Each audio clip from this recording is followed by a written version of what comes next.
At this time, I am so excited. I don't know if many of you know, there's a term called fanboy.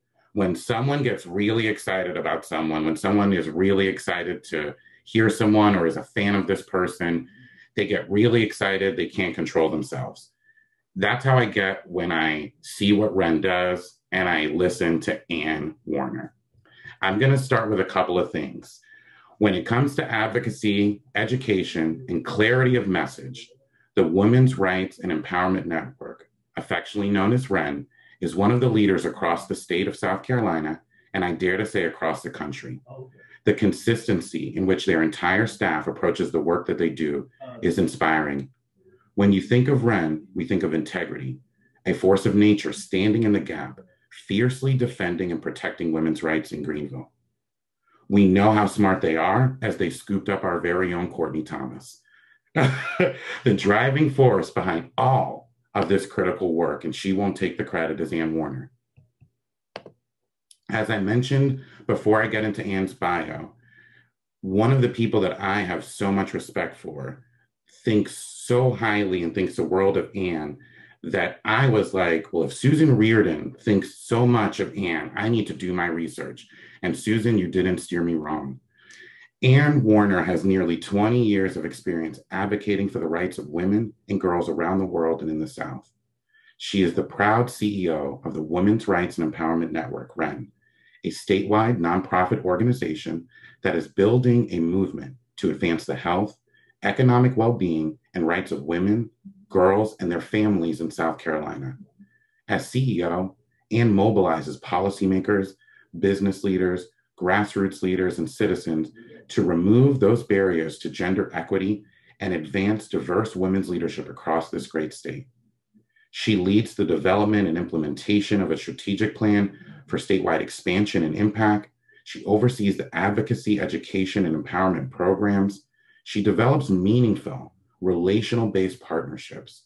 She directs the operation and leads an amazingly talented team. Courtney is just one of the many talented. Ashley, who was just on a call in Greenville, is one of the smartest people I've ever been in a room with. Before moving to South Carolina and to lead WREN, Ann spent 8 years with the International Center for Research on Women, the ICRW, in Washington, D.C., where she led research and advocacy initiatives to promote the health and empowerment of women and girls around the world. She was also the co-chair of the U.S. National Chapter of Girls Not Brides, Global Partnership to End Child Marriage, and has successfully advocated with the U.S. government to prioritize the issue of child marriage. Ann conducted research on the violence against women and girls in the West African nation of Liberia in collaboration with the IRC, the International Rescue Committee. She has also worked for CARE USA, building support for humanitarian relief, developmental programs around the world, and for HIV/AIDS service and education organizations in our neighboring state of Georgia and Atlanta. Ann has a joint Master's of International Affairs and Master's of Public Health from Columbia University and a Bachelor's of Arts in English from Wellesley College. Ann is a graduate of the Riley Institute of Diversity Leaders Initiative. And what I have seen from Ann, she is someone who leads with humility. She's earned the reputation of being at the forefront of change.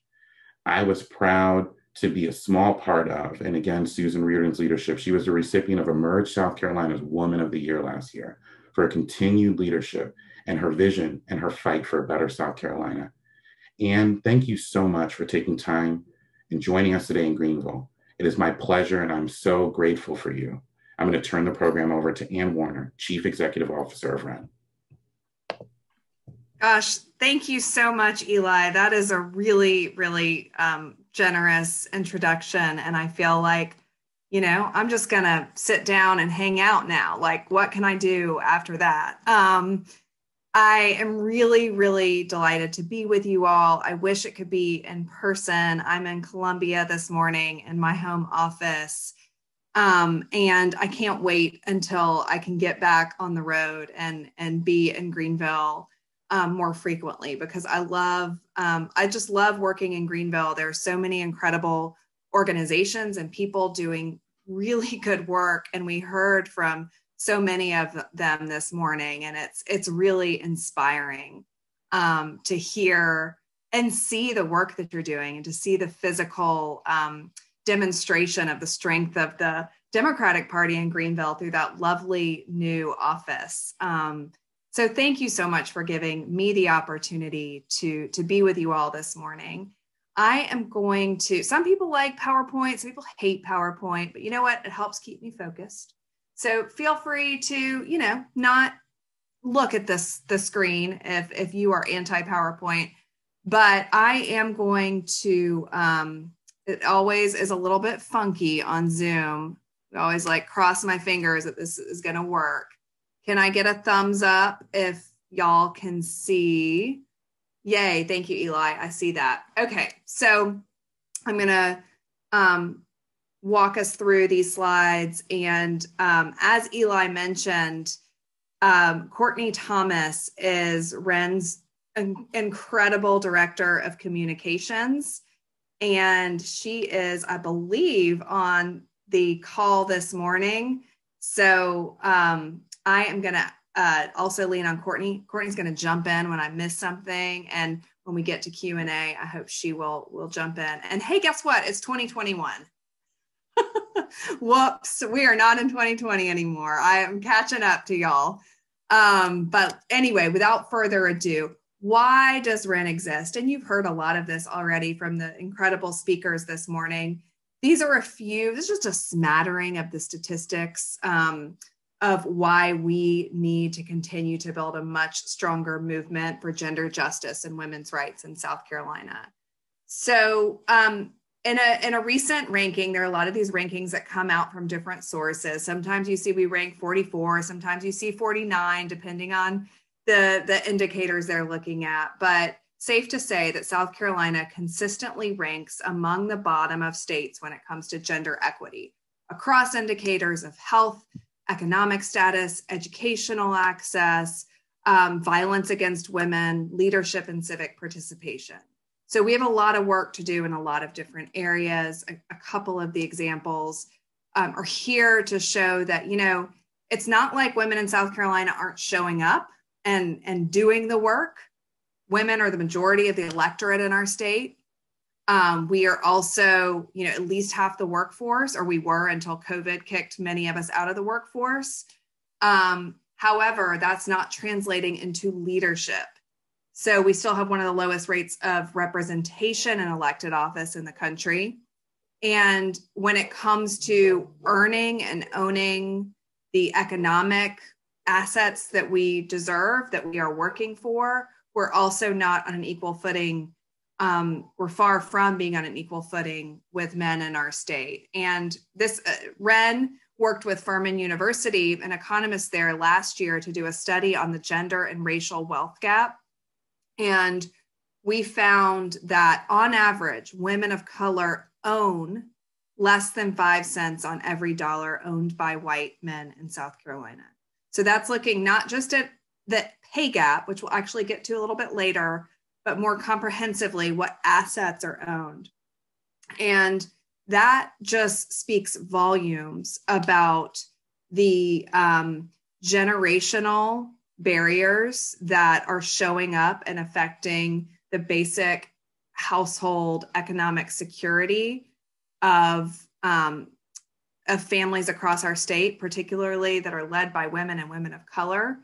And again, it's not because they're not working and showing up. It's because we have just many structural, historical, generational barriers that we have to get really serious about closing so that we can move forward as an entire state. So WREN, we launched in 2016, actually just before the election, which was an interesting time to start a women's rights organization. We had our launch events in October, most of them in October of 2016. So since that time, which has been a little over 4 years, we've become the leading statewide advocacy organization focused on gender justice. There are a lot of wonderful organizations doing a lot of great work at the community level, and it's our our privilege to try and unite some of those efforts across the state into this more powerful network of people and organizations that can really advance the overall cause of gender justice. So that means we work across a variety of issue areas, because what issue doesn't affect women and women's rights and gender justice? Just about everything does. So that makes our collective work really, really challenging, but also really exciting and urgent. I'm going to say a little bit more about how we work. So we advocate, we're probably best known for our advocacy work with the General Assembly in Columbia. And we also work with Congress, and we work with public agencies on public policy that can and help improve the status of women, girls, and gender expansive folks in the state.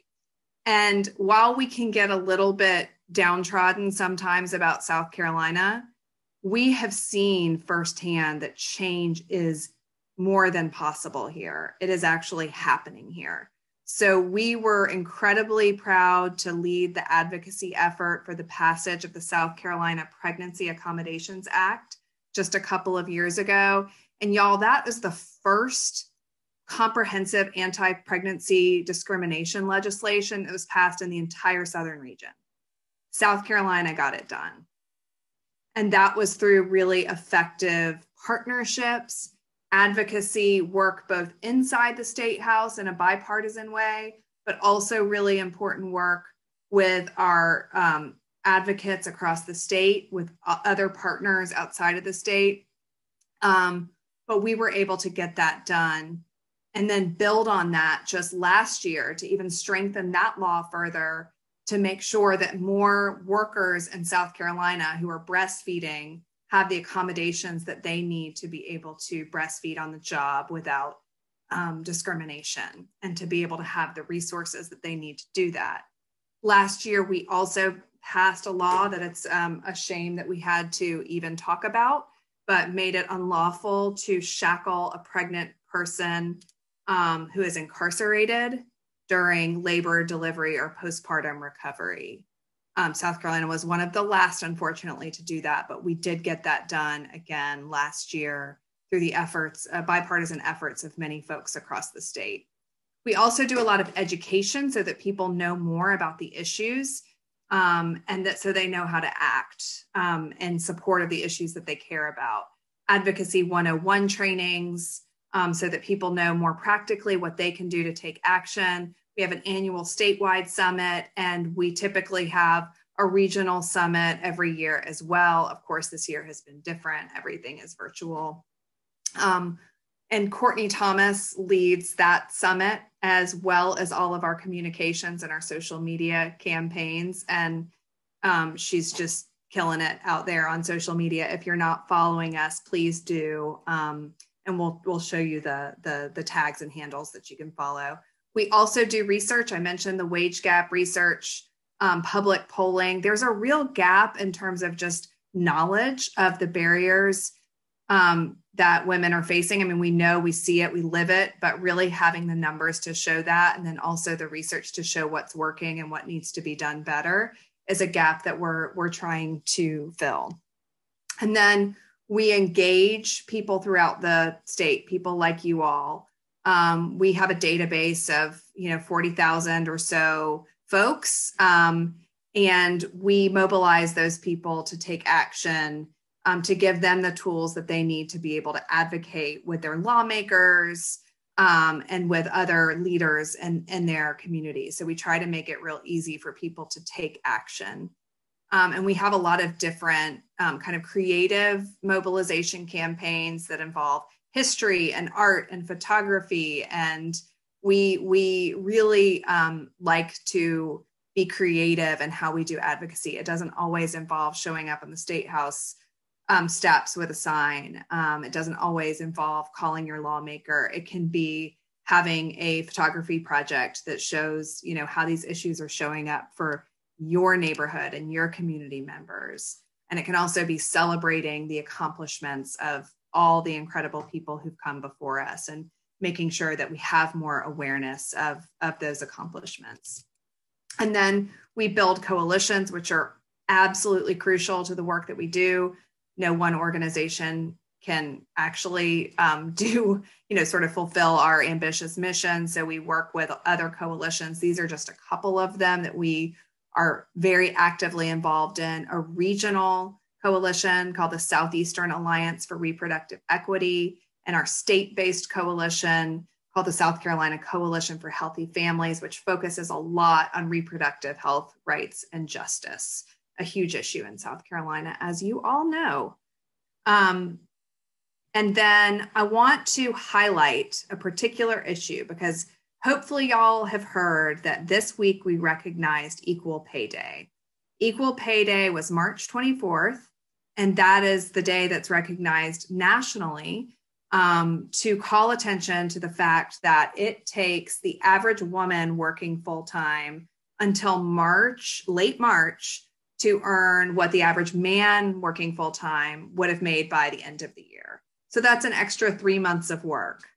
And you never catch up to that because, those differences are always accumulating over time and lead to enormous loss of income for women, particularly women of color. As you can see in this graph, we have, the overall disparity is about 23% between women and men. But you've got to look at how that breaks down into racial categories and see that these disparities are hitting women of color, Black women and Latina women in particular, much, much harder. And that those gaps are harder to overcome. Our gender and racial wealth gaps, pay gaps are some of the worst in the country again, and those have barely budged. So we've been talking about this issue for decades. Some of you have been at this much longer than I have, and have been talking about the gender pay gap for decades.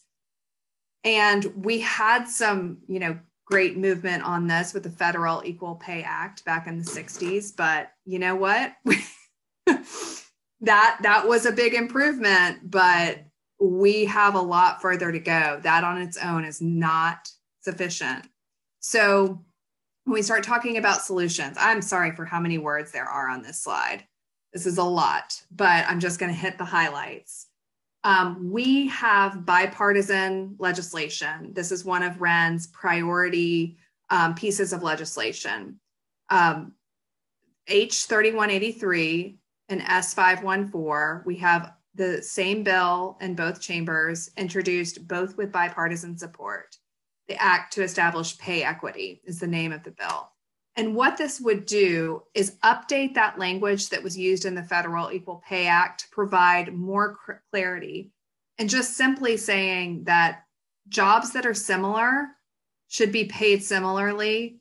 And if there's a difference in pay, it should be based on a business-related factor. It shouldn't be based on gender, race, age, ethnicity, sexual orientation, or any other protected class.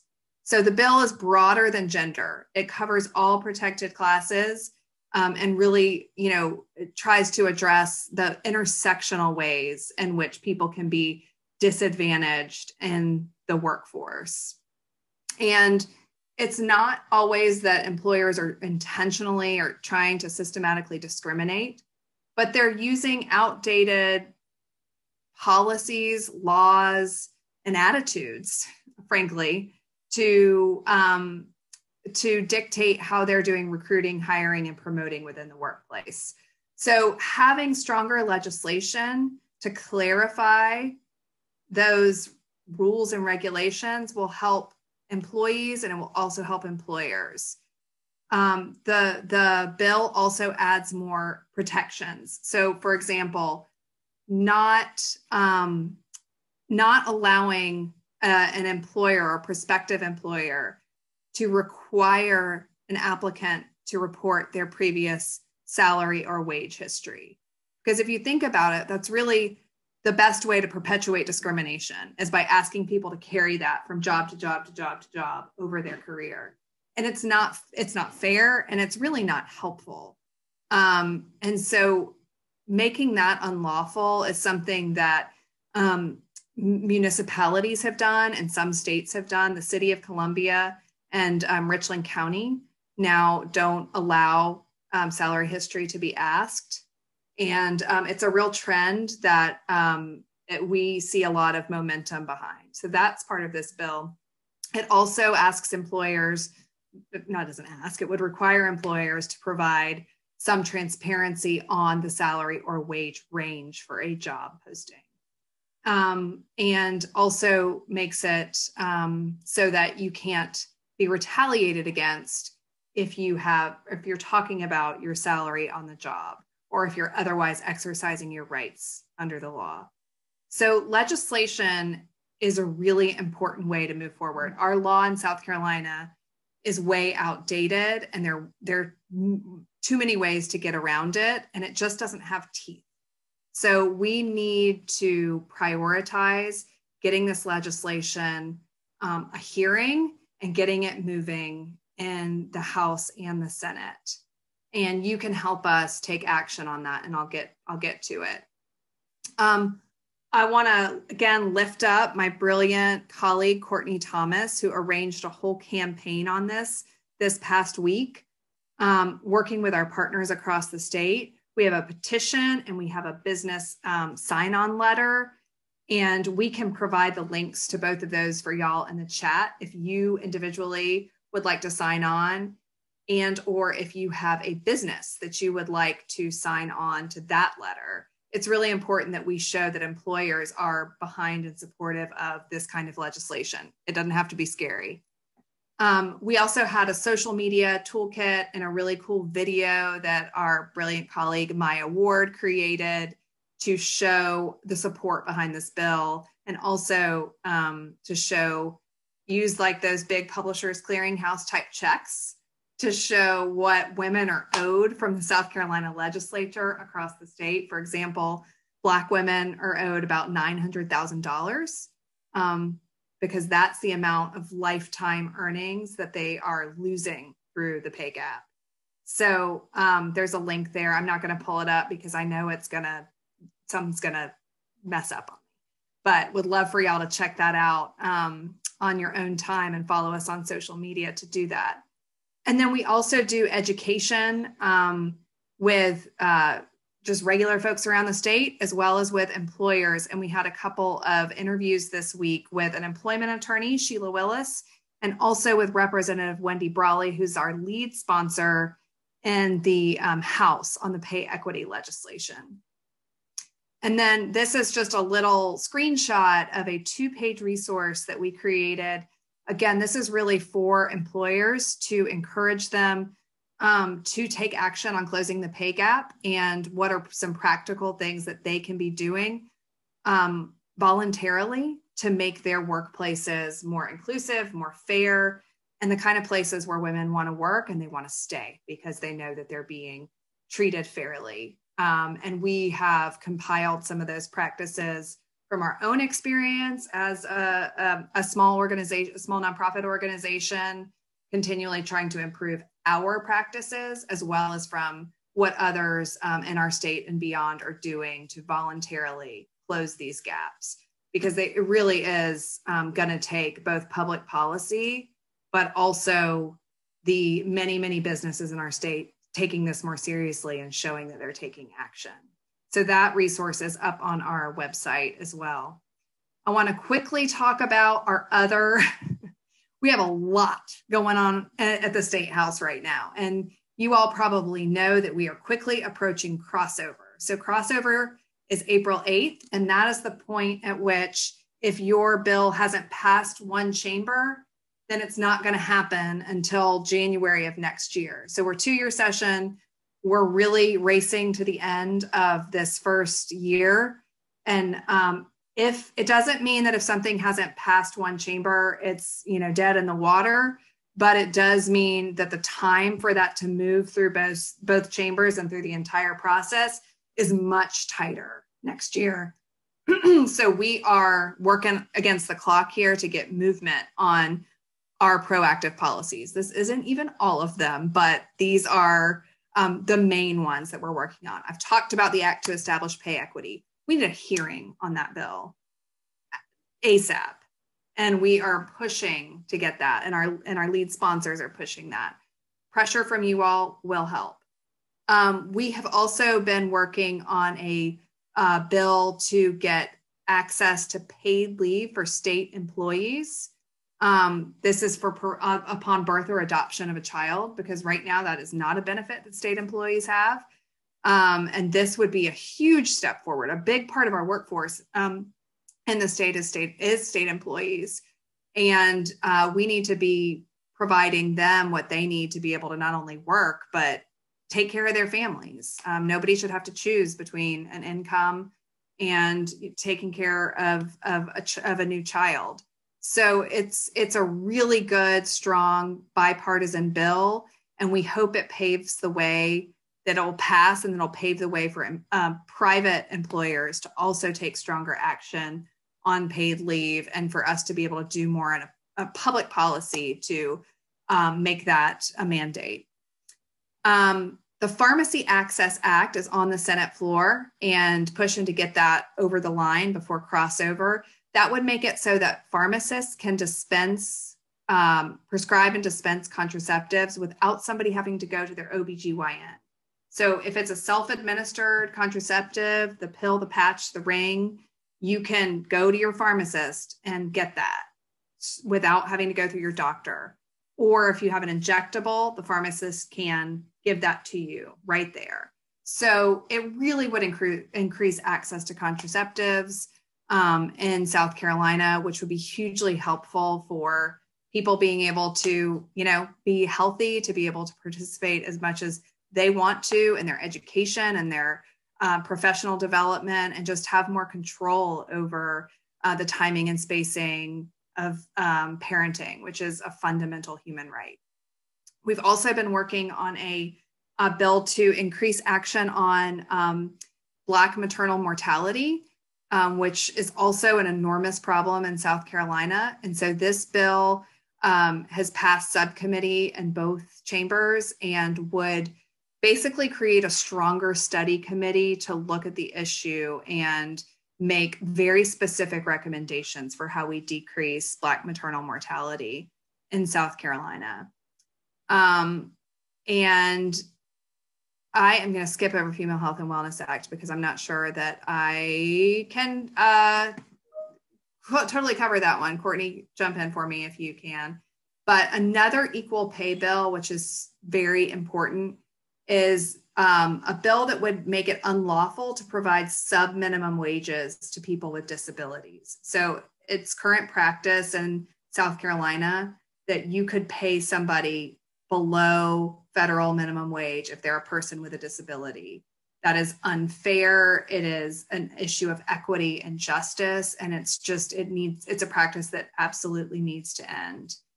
It is moving forward in the Senate, but we need a lot of support for that bill. Again, it's a relic. It's something that in a modern workforce that respects all workers equally should not be happening in our state.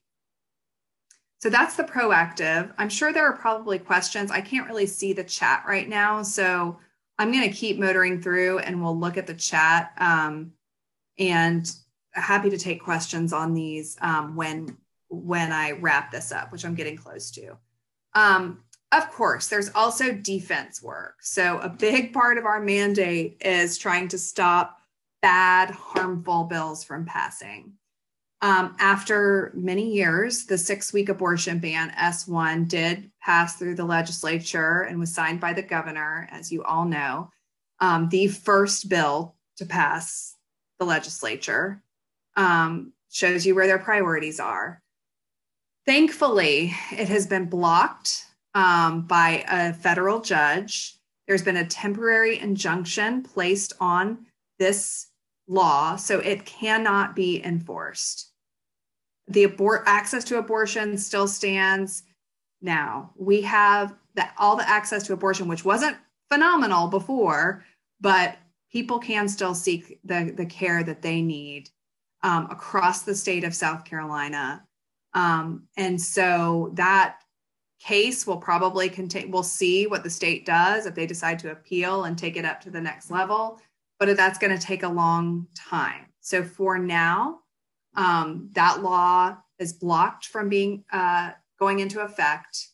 And then we have to deal with the many, many other ways that the legislature will continue to try to block access to reproductive health care, including abortion care in the state, because many of them said that bill actually didn't go far enough.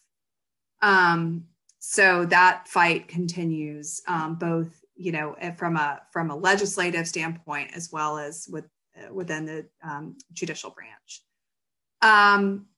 We have also had a really terrible bill that would interfere with young people's access to gender affirming care.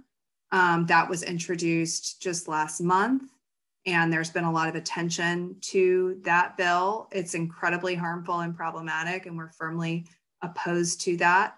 Both that bill and the anti-transgender student athlete bill, we are working in partnership with a coalition that, Courtney, can you put the name of the coalition in the chat, because it's escaping me right now. My 6-year-old is, you can look at your cake. Sorry. So we're standing in solidarity with a really excellent coalition of organizations that are working on these bills that unfairly target that unfairly target the LGBTQ plus community in our state, specifically our trans community, and that use guise of these names of saving women's sports, which is a real red herring for incredibly discriminatory and harmful legislation. So we're adamantly opposed to those bills and are working actively to keep them from moving forward. Also, some important environmental justice legislation, increasing the amount of toxic waste that South Carolina can accept is something that is very harmful for everybody in South Carolina, particularly for women and families.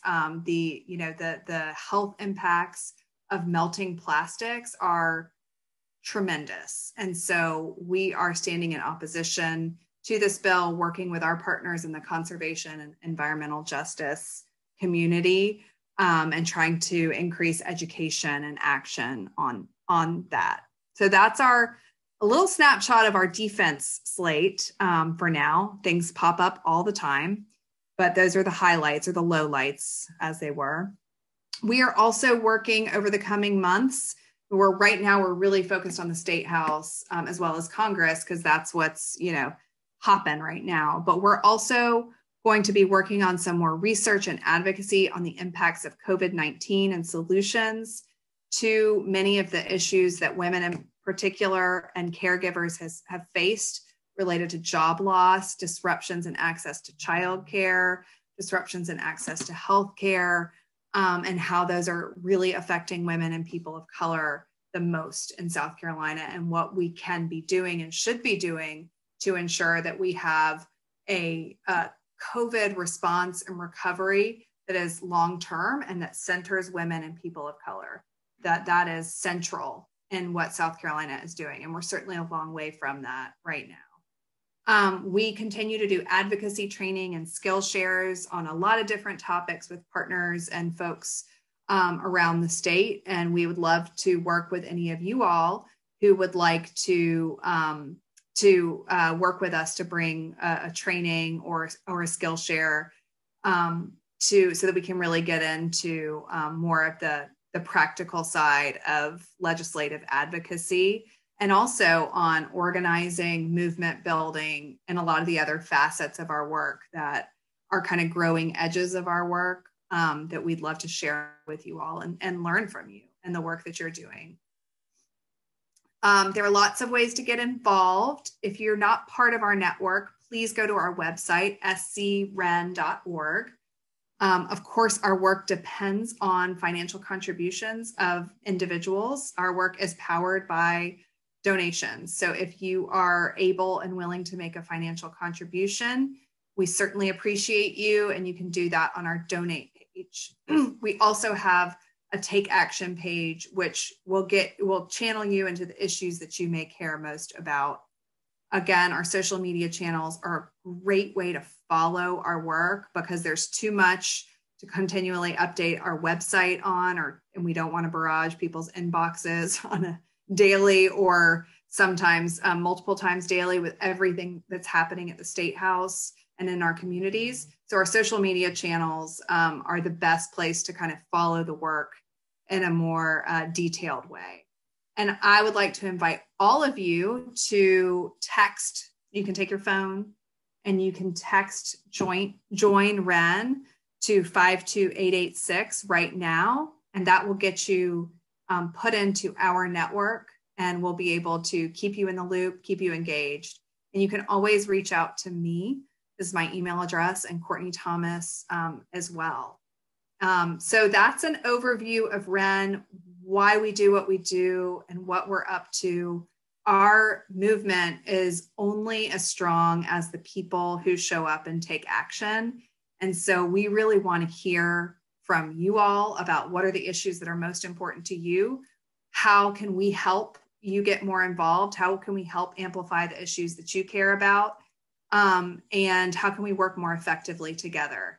So with that, I am going to turn off this screen share so I can see y'all, and we can hopefully have a couple minutes for conversation. Absolutely. Thank you, Anne. That was so wonderful. We have some great questions, so I will kind of play moderator and just kind of shoot these questions out to you. Roxanne Kaur is one of our amazing volunteers. She has a great question. She asks, how do we educate and persuade conservative women that women's rights is more than abortion rights? And then she follows up with, how can we convince them that equal pay, access to women's health care, and other issues affect their lives as well? Oh, that's a good question. That is such a good question. I think it's, it's really, a lot of it is through relationship building and taking it out of kind of the slogans and even taking it out of the social media realm sometimes, where everything gets politicized really quickly, and just having a conversation with people about, why they see those issues the way that they do. Have they ever known anybody who's needed to seek an abortion, for example? If they don't know, they probably are just unaware. Everybody knows somebody who's had an abortion, and just kind of asking more questions about that experience and why that, might be really relevant to somebody's full life. But also, I think that we can't, this is something WREN, faces a lot, is we can't let the divide and conquer mentality on that kind of bog us down. So for example, we're going to talk about abortion access, but we're also going to talk about the wealth gap. We're going to talk about, leadership and civic participation. We really try to resist the issue that abortion has to be siloed and over here, and that we know it's controversial. We know it's a lightning rod, but we just have to keep showing up and having rational conversations about, first of all, why it's important to all these other things that affect our lives, but also that it's not some other thing unto itself with other people. And, I think we have to do a better job of connecting the issues and telling stories and inviting people in to tell their stories.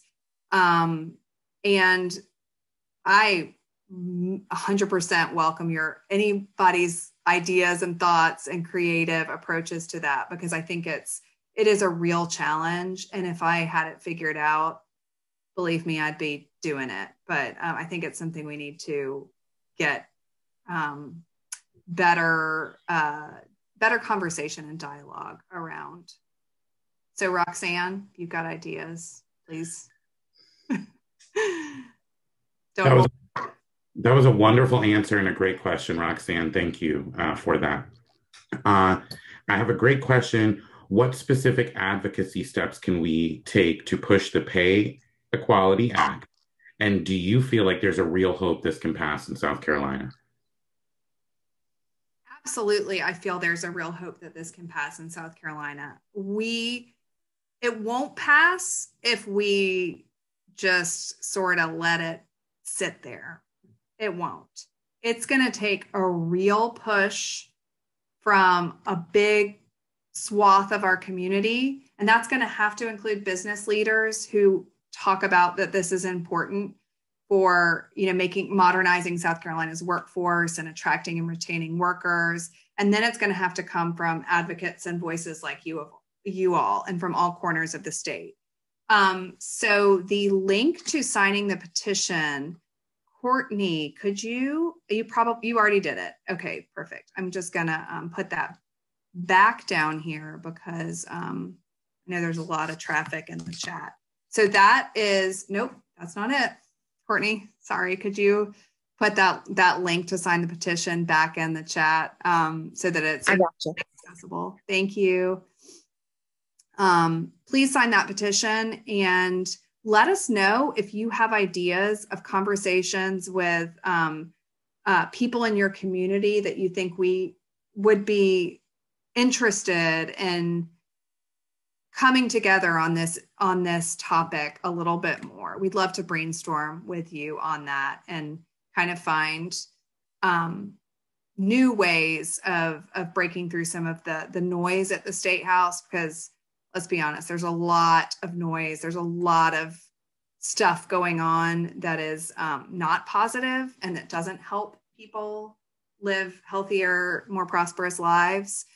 And so we'd love to explore new kinds of partnerships and invite you all to approach either Courtney or me with thoughts you might have on that.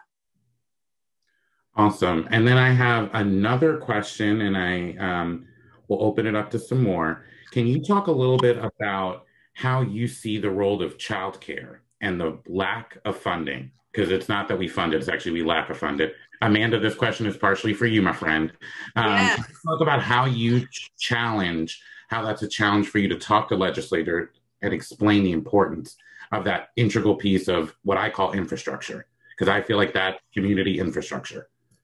Absolutely. I completely agree with you. And I think the pandemic has shown just how crucial childcare is to our economic and social fabric of our state.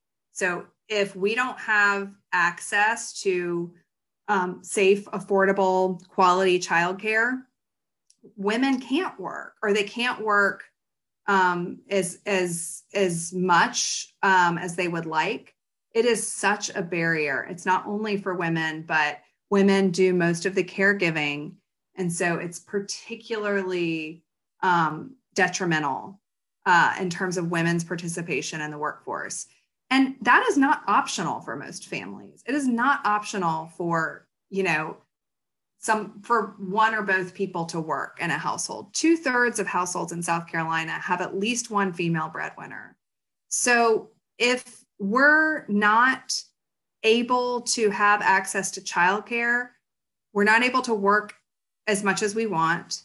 And then again, back to pay equity, if we're not earning what we deserve, that's not only shortchanging us, that's shortchanging the families and households that rely on us for an income. And both of these issues, these are economic imperatives. They're not just quote unquote women's issues or family issues. They are really foundational to our ability to be a society where everybody can live up to their potential, and that includes work. So I think that legislators are open to the childcare conversation. They like talking about kids, right, Amanda? But it doesn't mean that they're always willing to put the resources that are required to actually make that more than a slogan, to actually make South Carolina a pro-life state where we take care of folks from cradle to grave. If we're not really willing to back that up with resources and infrastructure, then it doesn't mean anything in reality. It's just a political talking point. And Amanda is a real expert on this. And yes, paid family leave would really help, because then women have, and anybody who's pregnant or who's a parent would have that built-in protection of their income to be able to take the time off they need for those first 12 weeks, which are so crucial to both, parent and baby, and sets them off on the right foot for the rest of their lives. Well, Anne, I want to thank you so much and just highlight again, you do such a beautiful job, you and your team, of being so clear. And you talk about issues that can be challenging and can be divisive, but you always do it with such grace and elegance, and you're always bringing people to the table. Thank you for Courtney and for Ashley, and I look forward to working with the rest of your team too, because everyone that comes from WREN is phenomenal. I want to remind folks, Miss Ann, would you just give us that number again to text? So if y'all pull out your phones, if you're not on their listserv, text this number that she's going to give you, and also fill out the links that Courtney said. That I already filled out the petition.